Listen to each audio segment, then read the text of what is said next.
ہاں سی سے بابا بولو. جناب ایک کہتے ہیں کہ خلوت ہوتی ہے. کون کہتا ہے؟ سننے میں آتی ہے. اچھا ہاں خلوت ہوتی ہے, جلوت ہوتی ہے.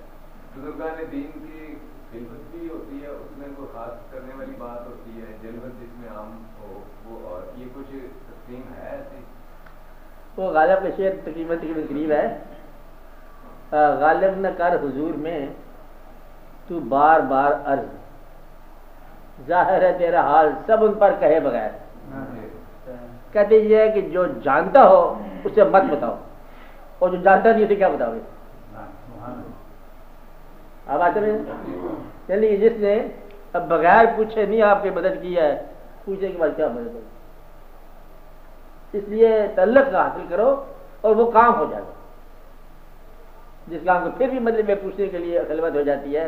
اور لطف کی بات ہے کہ جب آپ یہاں بات کرتے ہو نا, یہ سارے کے سارے جو ہے نا خلوت کے سوالات ہوتے ہیں, دوسرے کو سمجھنے کی بات ہے. یہ خاص چیز ہے کہ آپ نے سوال بنانا ایسا ہے کہ آپ کا ذاتی مسئلہ بھی حل ہو جائے, اب باقی کائناتی بات بھی چلتی جائے گی.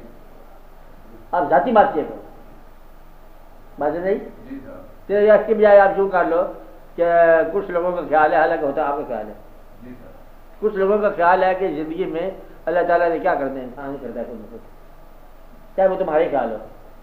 بات ہے. تو اس لیے جلوت کے اندر خلوت اور خلوت کے اندر جلوت ہو جاتی ہے. اس کے باوجود بھی تخلیہ اور زدائی ہوتی ہے, کوئی ضرورت پڑے تو میں نہیں کہہ رہا ہوں, لیکن یہ ہے کہ اتنی مہربانی کرو کہ دو آدمیوں کو بھی اپنی خلوت میں شامل کر. زیادہ پردے کی بات نہیں ہوتی, ساری باتیں جو ہوتی ہیں عام طور پر وہی ہوتی ہے, سب کے ساتھ ہو رہی ہوتی, پھر بھی آپ کی اجازت ہوتی ہے. اب آپ سوال دیکھیں.